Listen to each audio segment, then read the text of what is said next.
7장에서 보면 아하스 왕이 나와요. 아하스 왕이 나오는데 이 아하스 왕은 남유다의 왕이에요. 이스라엘이 지금 둘로 나눠져 있는 상황이거든요. 그래서 북이스라엘과 남유다로 나뉘어져 있고 그 두 나라는 계속 전쟁 중이에요.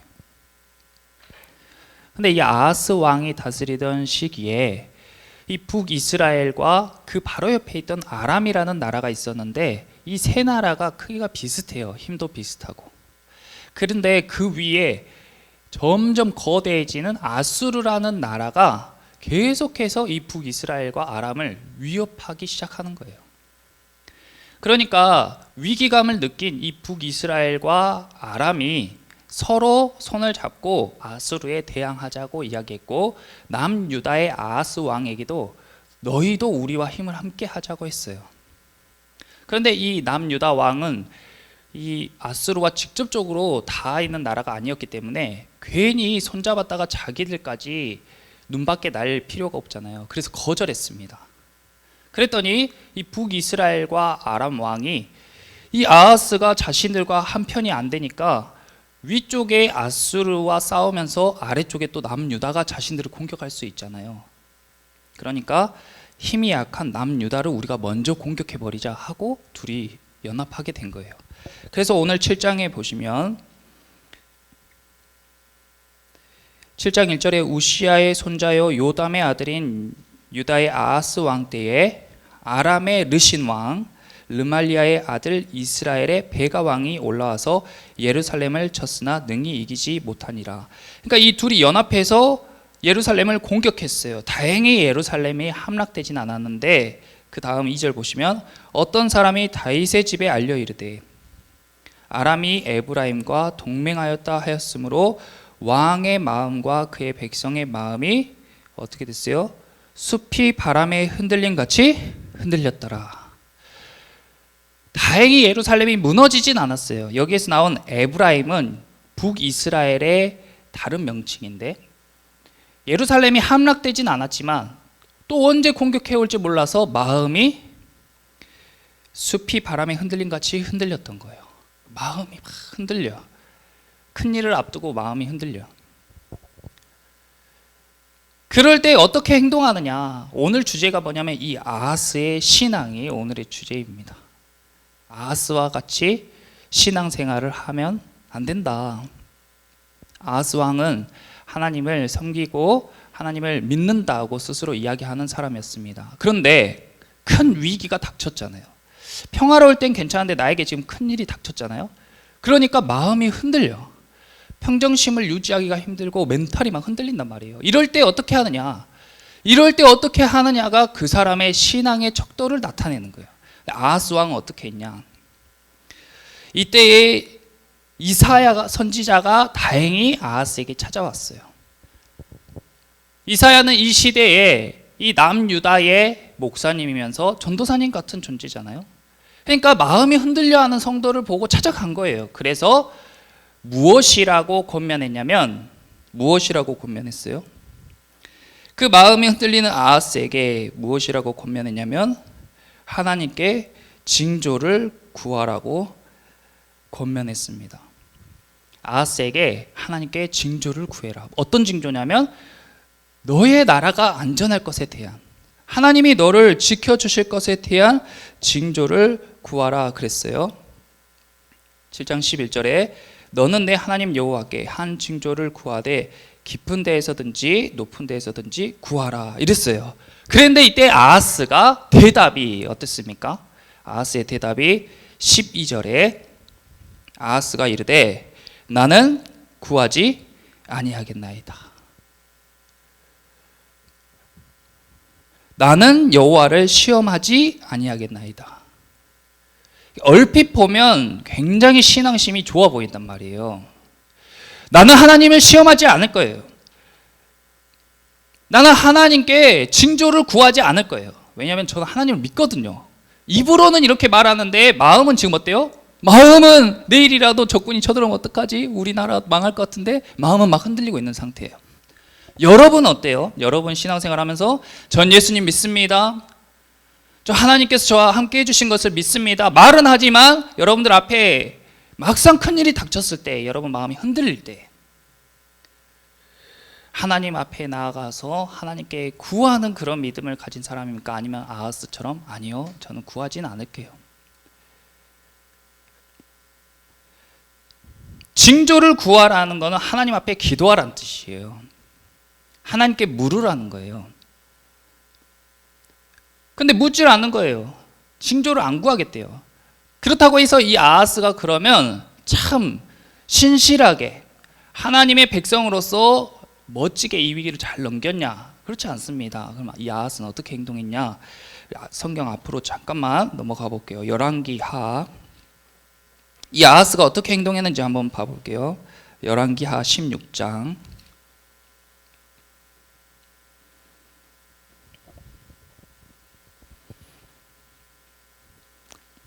이 성경은 지금 우리의 신앙의 모습을 이야기하고 있는 것입니다. 열왕기하 16장 10절 10절에서 18절에 쭉 나와 있는데 16장 10절만 우리가 같이 한번 읽어보겠습니다. 16장 10절 함께 읽겠습니다. 아하스 왕이 아수르 왕 디글라 빌레셋을 만나러 다메섹에 갔다가 거기 있는 제단을 보고 아하스 왕이 그 제단의 모든 구조와 제도의 양식을 그려 제사장 우리아에게 보냈더니, 아하스 왕이 어떻게 행동했어요? 지금 북이스라엘과 아람이 연합해서 자기를 공격하려 하자 누구를 찾아간 거예요? 그들이 무서워하는 아수르의 왕을 찾아갔어요.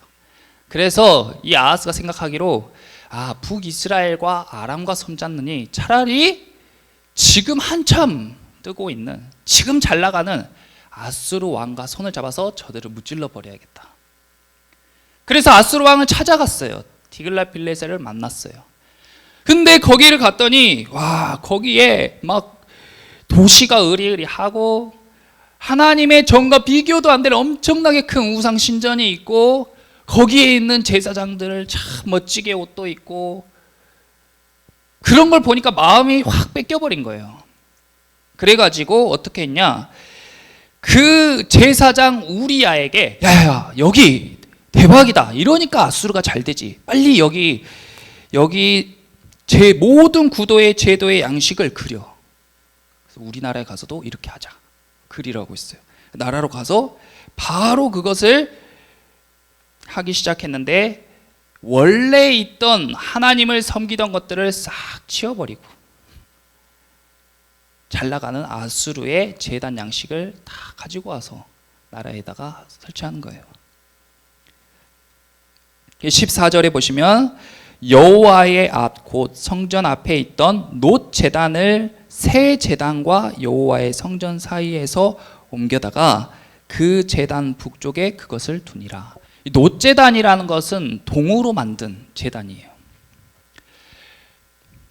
그 제단에 번제물을 드리고 거기에서 제사를 지내거든요.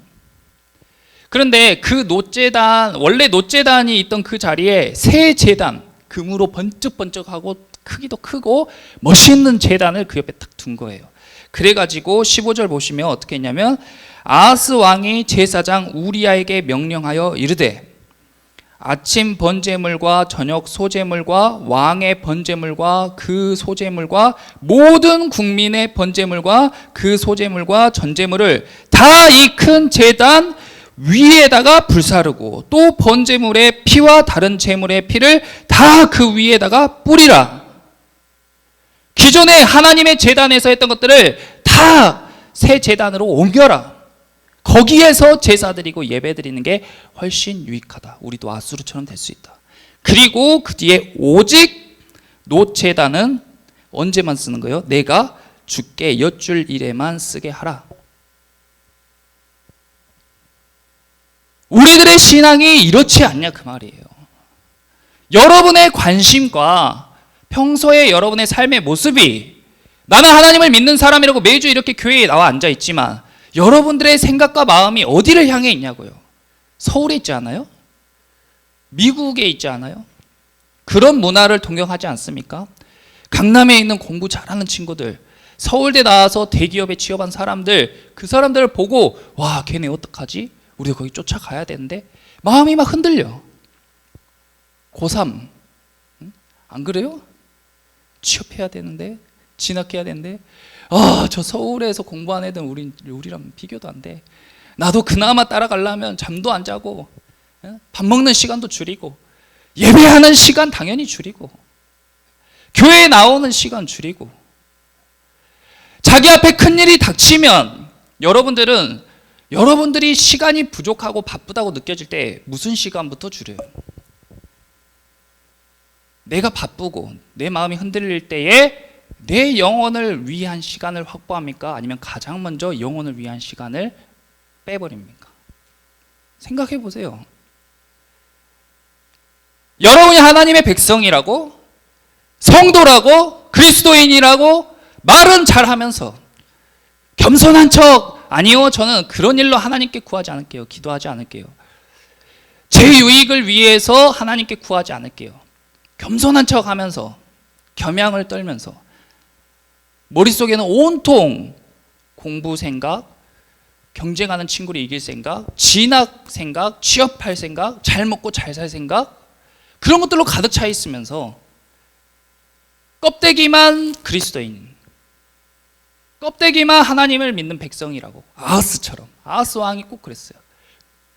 근데 아하스를 보니까 눈이 휘둥그레지는 거예요. 왜냐하면 자기 마음에 항상 동경하던 것, 자기 마음에 자기 생각의 가치관이 늘 거길 향해 있었기 때문에 딱 맞아 떨어지는 거 봤을 때에 바로 반응하는 거예요. 생각도 안 해요. 하나님께 기도 그런 거 안 했어요.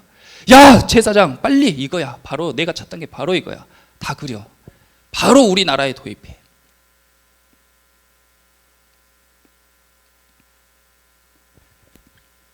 근데 아하스 왕은 옆에 이사야 같은 전도사님이랑 비교도 안 되는 훌륭한 목회자가 옆에서 조언을 해줬지만 필요 없다 그거예요. 제가 아무리 목 놓아서 여러분께 여기서 막 소리를 질러도 필요 없다 그거예요. 여러분들의 중심이 하나님께 없으면.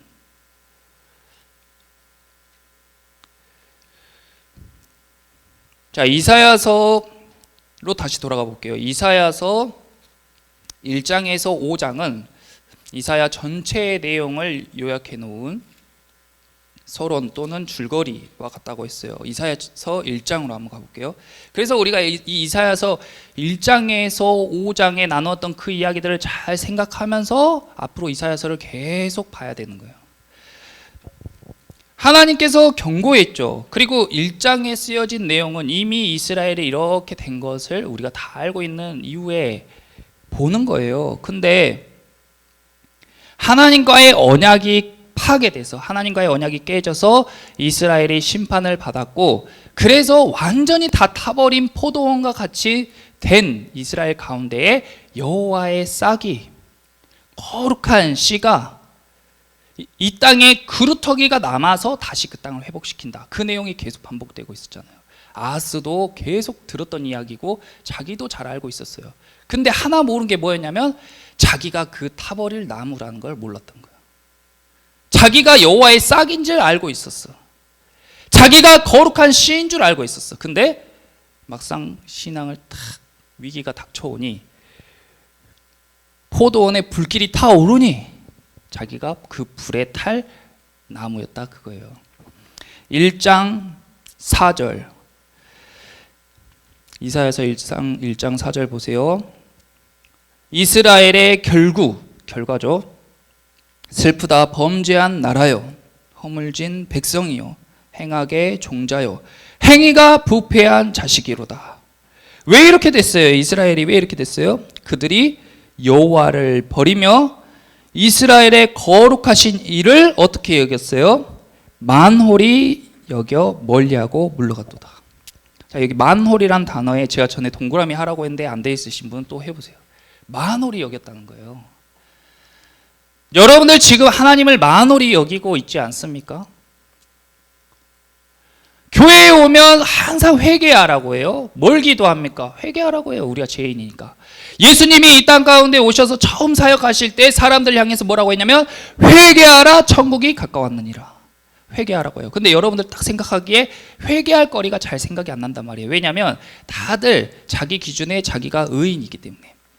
그러니까 큰 소리도 치고 남 지적질도 하고, 내가 의인이니까 나 정도면 공의롭고 정의롭게 산다고 생각하고 있으니까 회개할 거리는 생각이 안 나고, 하나님 앞에 회개하라 천국이 가까이 왔느니라 해도 앞에는 딱 떼어버리고, 아, 천국이 나한테 가까이 왔구나, 하나님이 나를 구원해 주시구나, 나와 동행해 주시구나.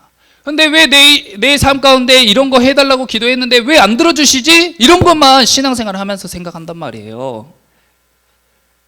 갖고 싶은 거나 내가 필요한 것은 하나님께 구하고, 안 들어주면 말고. 꼭 아하스처럼. 아하스가 뭐라고 했어요? 이 놋제단은, 이 여호와의 놋제단은 옆으로 치우고 다 아수르의 제단에서 다 해.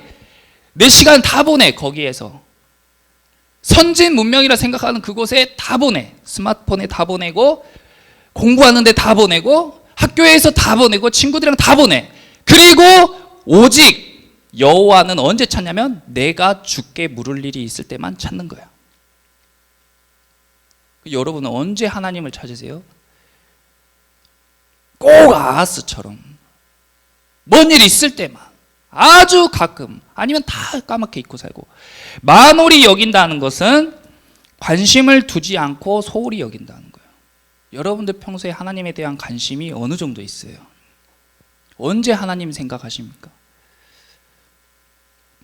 만약에 이 중에 아침에 일어났을 때, 아, 하나님 오늘 또 새 날 주셔서 감사합니다. 밥 먹을 때도 주님 감사합니다. 또 평소에 길 갈 때도 주님 저와 함께 해주세요. 아, 하나님 지금 이런 일이 있는데 어째서 저에게 이런 일이 일어났을까요? 저는 이럴 때 어떻게 선택해야 될까요? 하나님 지금 제가 중요한 문제 가운데 있습니다. 이때 제가 어떻게 행동해야 될까요? 제가 어디 대학을 가야 될까요? 제가 어떤 직장에 가야 될까요? 제가 이 일을 할까요? 말까요? 제가 이 사람을 만날까요? 말까요? 하루에 스마트폰은 얼마나 할까요? 게임은 얼마나 할까요? 이렇게 하나님한테 묻고, 하나님의 관심, 하나님은 지금 내가 어떻게 하길 원하실까? 이렇게 하나님께 관심을 두며 살아가고 있는지, 아니면 구글에 중고등학생 평균 게임 시간 검색, 3시간, 나는 2시간 하니까 좀 적게 하군, 잘하고 있어. 이 정도 수능 성적으로 갈 수 있는 좋은 대학, 리스트가 이 정도고, 내가 가고 싶은 과는 여기니까 이 정도 지원하면 되겠다. 어디 회사 연봉, 근무 조건, 내가 갈 수 있는 회사 검색, 또 검색하고, 또 검색하고, 구글 신한테, 네이버 신한테 다 물어보고. 오직 하나님은 주일날 아침에 눈 부비면서 잠도 덜 깨가지고 잠깐, 그래가지고 자기가 영원한 삶을 얻게 해달라고 100% 그것이 따놓은 당상이냐 마냥, 확실한 구원이 있는 것 마냥 행동하고, 평소에는 다 구글 신, 네이버 신한테 다 물어보고, 기도하라면 기도는 진짜 안 하고, 어떻게 하는지도 모르고, 알고 싶어 하지도 않고, 성경 읽으라고 하면 성경 읽는 시간을 아까워하고, 읽어도 뭔 말인지 모르겠다고, 수학 문제가 모르면 알려고 애쓸 친구들이, 영어 문장이 무슨 말인지 모르면 그것을 알려고 애쓰는 친구들이, 성경은 무슨 말인지 모르면 덮어버려. 제가 5년 동안 사역하면서, 전도사님 이건 무슨 말씀이에요? 이렇게 물어본 사람을 못 봤어요. 이 말씀 무슨 뜻이에요? 왜 지금 여기서 이 단어가 나와요? 왜 이때 이렇게 이야기했어요? 왜 이 사람 이렇게 행동했어요? 왜 하나님은 이렇게 하셨어요? 물어본 사람을 못 봤어요.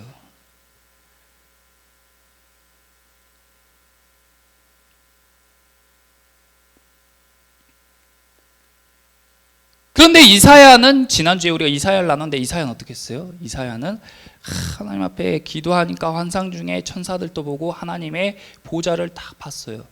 그래서 천사들이 하나님께 어떻게 하는지 보고, 아, 예배는 저렇게 하는 거구나 깨닫고, 그리고 하나님의 음성이 들려오는데, 아, 이 일이 있는데 이 일을 할 때에 누굴 보내지? 누가 적임자일까?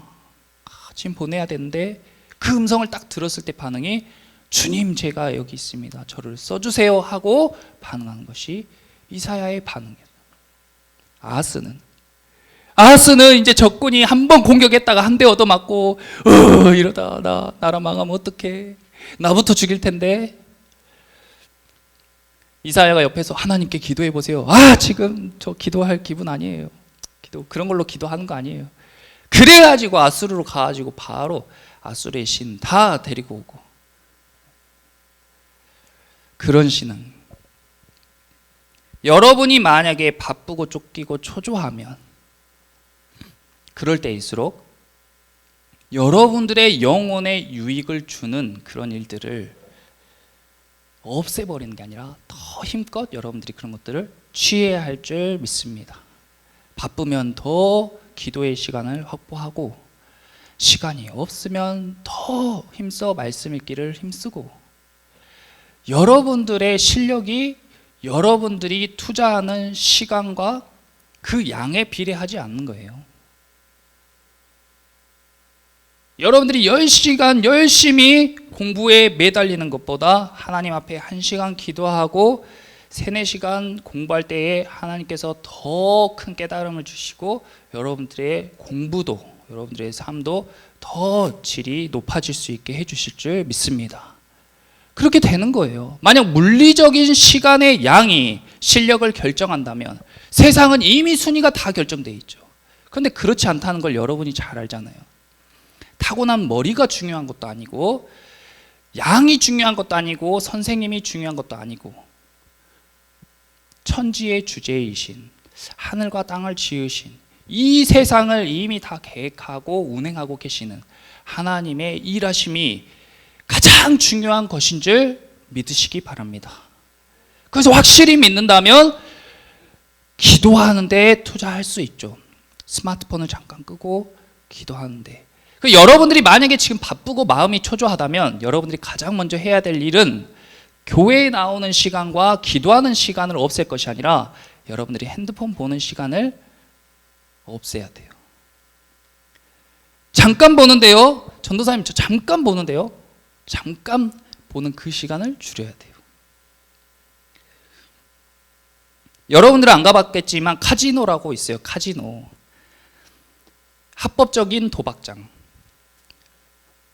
근데 이 카지노에서 돈을 얼마나 많이 버는지, 거기 가면 게임 한 번 하는데 뭐 1,000원, 500원 이렇단 말이에요. 그러니까 그런 거 내가 스트레스 풀려고 500원, 1,000원 하는 게 뭐 그렇게 큰 문제냐. 그런데 놀랍게도 전 세계 수입에서 영화, 스포츠, 그런 사업들보다도 훨씬 더 많은 이익을 내는 사업이 카지노 사업이에요. 500원, 1,000원 조금 스트레스 풀려고 하는데 그게 무슨 문제냐? 아니요. 근데 그게 많은 사람의 시간과 재능과 재산을 빼앗아가고 있다는 거예요. 그 도박 게임이. 그럼 여러분들의 스마트폰 사용하는 시간은 잠깐 SNS 확인하고 좋아요하고 그리고 그 댓글 확인하고 이런 시간 잠깐이잖아요. 근데 그 잠깐 시간이, 중고등학생 평균 스마트폰 사용 시간이 2시간 반이래요. 2시간 반. 여러분들 그렇게 안 쓸 것 같죠? 한번 여러분들 핸드폰에 한번 설정해 놓고 내가 하루에 핸드폰 보는 시간 볼 수 있는 그런 어플 설치해서 한번 봐보세요. 여러분들 비슷하게 나올 거예요. 2시간 반. 그럼 여러분들이 하루에 기도하는 시간은, 성경 읽는 시간, 하나님의 말씀을 읽는 시간은 몇 분이나 되는지, 그것이 바로 하나님을 만홀히 여기는 거예요. 마치 아하스처럼 놋재단은 쭉 밀어넣는 거랑 똑같은 거예요. 성경책은 어디 있는지도 모르고 덮어놓고, 교회를 10년 다녀도 책이 새 거야. 아직도 한 번도 안 펴본 페이지도 있어. 그렇죠? 놀랍잖아요. 그런 것들은 아무 경각심이 없고, 내 영혼은 바쁘게 살아가느라 대학도 가야 되고 취업도 해야 되고 바쁘게 앞으로 막 가느라 내 영혼이 헐떡거리면서 나를 못 쫓아오는 것은 전혀 생각을 못하고, 내 영혼과 템포를 맞추고 동행하는 건 생각도 못하고, 내 영혼이 어떤 상황인지 어떤 상태인지는 전혀 생각도 못하고, 그저 내 육신의 성공을 위해서 막 달려가는, 그러니까 마음이 불안하고 마음이 나눠지는 거예요. 괴로운 거죠. 그러니까. 근데 내 영과 혼과 몸이 같이 가면 즐겁단 말이에요. 그것이 주와 함께 길 가는 것, 이것이 영혼 육이 함께 가는 것이 즐거운 일이라는 거예요. 근데 여러분 영이 야 좀 같이 가, 나는 걸음이 느려, 아니 빨리 와, 난 지금 갈 길 바빠 하면서 막 달려가. 정신없이 어디로 가는지도 모르고 무엇 때문에 가는지도 모르고 그냥 막 가기에 바빠. 거기 도착하면 뭔가 있을 것처럼. 그러니까 딱 도착하면 허무함이 확 밀려오는 거죠. 지금 그런 걸 느끼는 사람도 있을 수도 있고, 지금 정신없이 달려가는 사람이 있을 수도 있는데, 틀림없이 다 그런 걸 경험하게 됩니다. 정신없이 달리다 보면. 근데 예수님이 왜 내 멍에는 쉽고 가볍다고 했는가? 예수님이 일이 적었나요? 그렇지 않아요. 매일 바쁘셨고 일도 많았어요. 잠깐 쉴 시간도 없이 일하실 때도 있어요. 그런데 왜 예수님이 나의 멍에는 쉽고 가볍다고 했냐면, 예수님은 항상 영혼 육이 함께 가고 하나님께 구하고 하나님께서 인도하신 대로 갔기 때문에, 오히려 몸은 누구보다 바빴지만 영혼의 쉼을 얻고 평안함으로 일할 수 있었던 것입니다. 그것이 바로 크리스찬의 삶이고 크리스찬의 길인 거예요. 여러분들 삶을 잘 돌아보고, 다음 주부터 우리 50일 기도회가 시작되는데, 제가 봐도 특히 우리 중학생도 그런데 고등학생들은 정말 12시에 집에 가는 친구들도 많더라고요. 많이 힘들 것 같은데, 그럼에도 불구하고 바쁠수록 더 하나님과 함께하는 시간을 확보해야 돼요. 여러분을 위해서. 그것이 여러분들의 마음이 흔들리지 않고 여러분들이 반석 위에 세워진 집처럼 굳건하고 여러분들의 삶 가운데에 흔들림 없이, 거리낌 없이 갈 수 있는 유일한 방법입니다. 할렐루야.